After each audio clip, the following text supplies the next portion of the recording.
Xin chào. Ngay sau khi hội nghị thượng đỉnh Mỹ Triều kết thúc mà không đạt được một thỏa thuận nào, Tổng thống Donald Trump đã ngay lập tức ra sân bay về lại Mỹ. Điều gì đang chờ đợi ông ở Washington DC? Và liệu có một hội nghị thượng đỉnh thứ ba diễn ra hay không?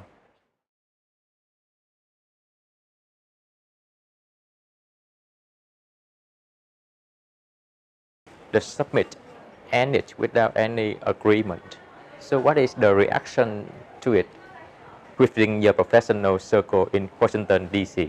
Do you believe that in this case, no deal is better than a bad deal?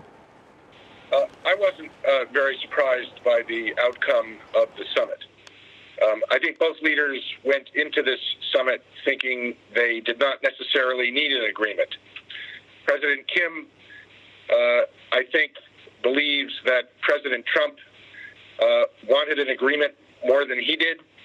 He believes that President Trump is weakened by domestic politics in Washington, and that he could get a good deal from his perspective from a weakened President Trump. No surprise. Absolutely. No one predicted that there would be an agreement of any of the Korea watchers I know.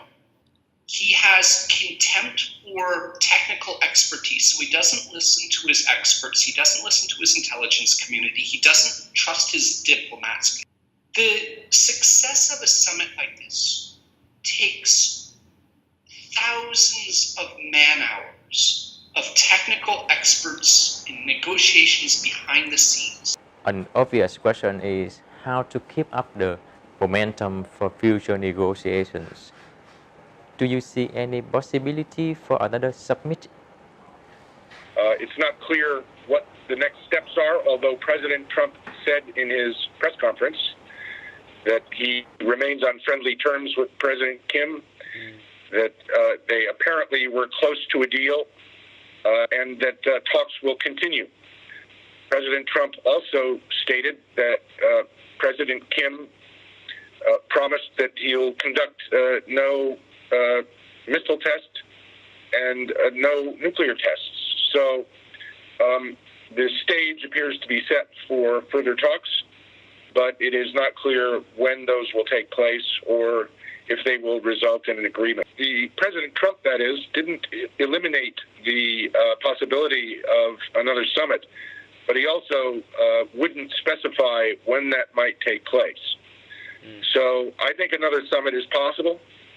I think President Trump probably wants an agreement, but they're going to have some very tough preliminary preparatory negotiations before that summit takes place.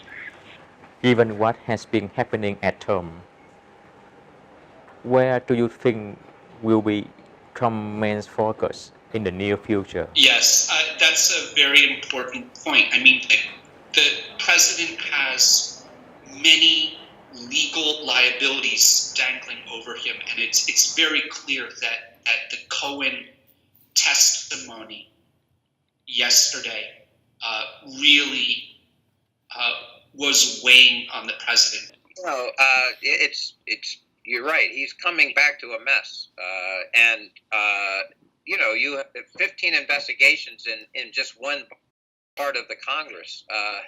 And of course, the Republicans don't want to investigate. The majority party in the Senate are the Republicans, so they don't want to investigate anything.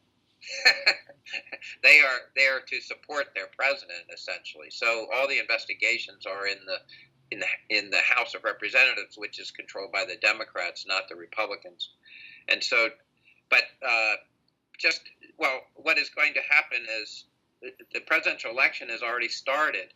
So those who want to initiate impeachment investigations into the president, which there's certainly a lot of material to work with. The problem is you're in the middle of a presidential campaign already. It's already begun. So a lot of people think that the idea of impeachment, a lot of people think that Trump should be impeached and potentially could be impeached, depending on the Mueller report when it is finished, the special counsel's report. Political difficulties, that's clearly uppermost on his mind. And when that happens, it becomes less clear how much time and how much effort he'll want to spend negotiating with his North Korean counterparts. Here is the release of the Mueller investigation results. That hasn't happened yet. We don't know exactly what the content of that report will be, but it will certainly be all-consuming in the days and weeks following the release of the report.